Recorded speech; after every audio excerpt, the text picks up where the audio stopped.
Welcome to the Traveling Professors. I'm Professor Bob. And I'm Professor Sherry. And together, we are the Traveling Professors. Welcome to show number 112I, the hotel show number 4 of our Ireland, England, and Scotland trip. Today we're staying at Haltwhistle, which is in the middle of England and Scotland. Supposed to be in the dead center, but cities and towns have been fighting over that for a long time. But this is one of the places that's a jumping off place to stay while you visit Hadrian's Wall. You can stay in Carlisle, you can stay in Hexham, but we chose to stay here. And we're staying in what is known as the old schoolhouse that's been turned into a bed and breakfast. And it is really a wonderful place to stay and incredibly reasonable. It was £150 a day for the two of us and included a huge breakfast every morning of your choice. You didn't just make up just the same thing every day. Each person had their opportunity to make their own choices as to what they wanted. So let's take a little tour of our stay at Haltwhistle. After we finished viewing everything we needed to see in Chester, it was time to go to Haltwhistle, which of course is where we're going to visit Hadrian's Wall. Again,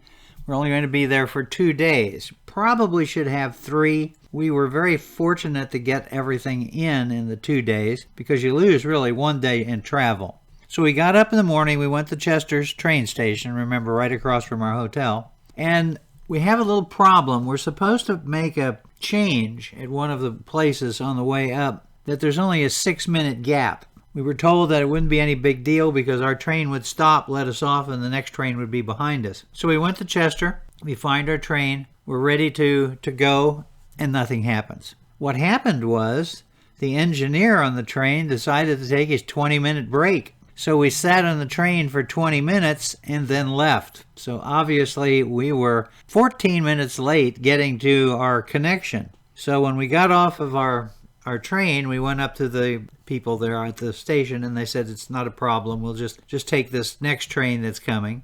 And we took it to Carlisle. And then at Carlisle, we had supposed to be an hour wait for the other train, but we saw across the platform the trains that are specialized in going from Carlisle to the other side, to Hexham and the other places. I went over and asked, I said, does this stop at Haltwhistle? And they says, it does. And I said, well, we have a ticket that's going to be on another train. He said, that doesn't matter, just get on. So we got on the train.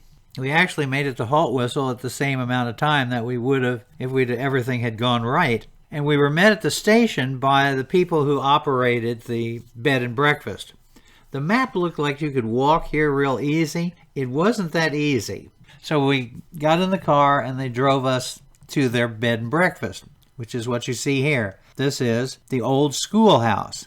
And it had been turned into a residence and then turned into a bed and breakfast. And it's just exquisite. Now, the people who run it live up above in the second story, where they also have some rooms. So it was a really great location. Now, they have plenty of parking if you're driving in the area. But this is our entrance. You come into the property, into the common area. So you have the breakfast area where you can be playing games and doing other things during the night. And then you have the recreational area or the library area where we sat and talked with the other people. They have plenty of books on Hadrian's Wall and the local, all sorts of different things. And so you can really get to know everybody and get to know the hosts as well. And then our room was upstairs. So we go upstairs and there is the queen-size bed. Just beautiful, nice, relaxing. But we didn't get in until 3 o'clock in the afternoon. So there was nothing with dealing with Hadrian's Wall that we could do. Plus it was drizzling at the time. So here's the rest of our room. There's with a door, and they have our hostess made cookies for us and actually for everybody else, and bread. And then you have the bathroom, which is very large, nice vanity area, nice place to put your stuff. You've got the shower, toilet facilities, very, very, very comfortable. And they had a washing machine. They didn't have a dryer, but they had a washing machine. So we did some washing. How we're going to do the Hadrian's Wall is there's a bus called the AD 122 bus that runs the length of the wall and stops at the different places. So we're going to need to find out where that exactly is. I have a map, but they said, here, this is what you do. You go out and you take a left and go down and then take a right, and shouldn't be too much trouble. Well, that's fine if your first left is not out the wrong door. We took the left at the wrong side, so we end up walking a couple of blocks, and it doesn't seem right, so we turn around, go back, and then we see where we made our mistake. We were supposed to go down the street here to this next set of apartment complexes and turn left. So here's the street, and then we're going to walk down this street, and then we'll take our right, which is by the big sign for the grocery store that's in the area. And then we go through the parking lot, and we see the sign here. It says, this is the direction. And they have a little map in bronze of different things that's going on in the city. And then we just keep taking a short little walk. It's not that far. It just seems like it the first time. So we walk through here, through the little gathering area in the parking lot, and then pass through these buildings, and then make a turn, and then you see this gateway over the top between the two buildings. And you go underneath it, and ta-da! You are now in the downtown area of Haltwhistle. So it's about 3 or 4 blocks from that particular area. And by the way, we end up we're standing right at the spot where the bus is supposed to pick us up in the morning. And there's a couple of things to do because we wanted to find something to eat, and we wanted to check out a couple of things. One of them is this pub that you see here, the Black Bull. This is one of the oldest pubs in England. And we went in there, but they don't serve food every day. And they weren't serving food that night. We went back another night to do the Black Bull. And so we turn around, and this is the little town squares where all the buses come and stop from different locations. And then we go up the street to the next hotel, which is the Manor House Inn, and they serve food all the time. And so we're going to have dinner here. We met a couple of people from the United States and talked with them, and probably were too loud. But you can see the beautiful pub on the interior, and there is the fireplace, and we ate back in the corner over here on the left-hand side. Excellent food. And there's some of the people that we were talking with on the right. So after that, we've got everything straightened out. We then decide, okay, we're going to go back to the market, pick up some odds and ends, some stuff for the trip. And we get a good night's sleep, and we get up at 9 o'clock in the morning. Actually, I think we got up earlier than that because we want to make sure we get the first bus. This is the end of the season. We're there the last week in September and a little bit into October. And they'll be closing the sites for excavation in a couple of days. And also in a couple of days, then when that takes place, then the AD 122 bus doesn't run as either. So you have to be kind of careful. There is a list of where the times are, and there's about a 2-hour gap between, let's say you get on the bus at 8 in the morning and you've got your first stop, wherever you're getting off. Well, you have 2 hours from that point till the next bus comes going either direction. You can either go from Haltwhistle towards Hexham or Hexham to Haltwhistle. They go back and forth. So once you get as far as you want to, then you can come back. So here is one of the charts, and it shows the different places that you can stop along the way. Now we want to go to Vindolandia, and we also want to go to Housesteads, and that's way up on top of a hill. And we would like to have gone to Chester, but I didn't know whether we had enough time because this chart is the one that we were using.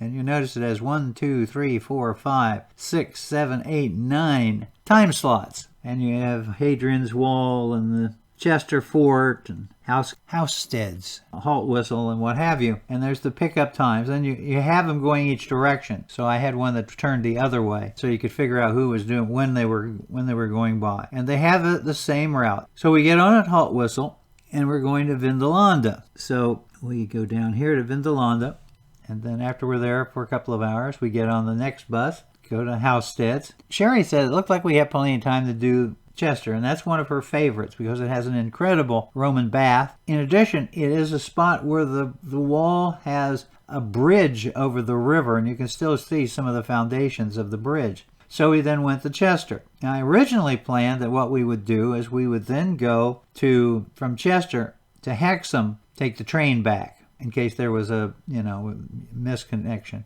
So we decided that we had plenty of time, so we went out after we finished Chester and took the bus back to Haltwhistle and got off of there. But one of the things that had happened is, it looks like there's 9 slots along here. Well, towards the end of the season, there are only 6 slots. I thought we had at least 1, maybe 2 other bus choices.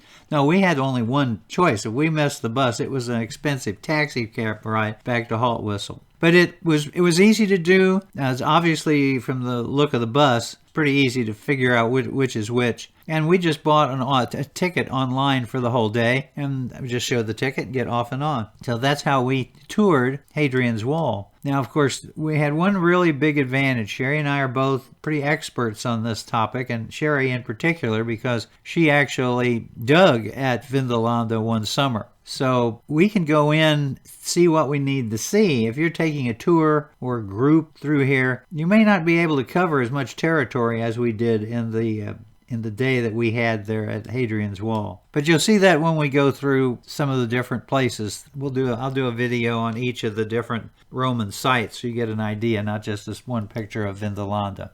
Sherry and I hope you enjoyed the tour. Please come by our YouTube channel at Bob Packett, and please subscribe and leave some comments. Thank you very much. I've been doing podcasting on history for over 15 years. I've got over 4,000 shows, and I've done CDs, which of course can be sent out as USBs. So if you would really like to get more on history for free, then come by my website, as you see here, historyaccordingtobob.com, and see what's there. So thank you very much again.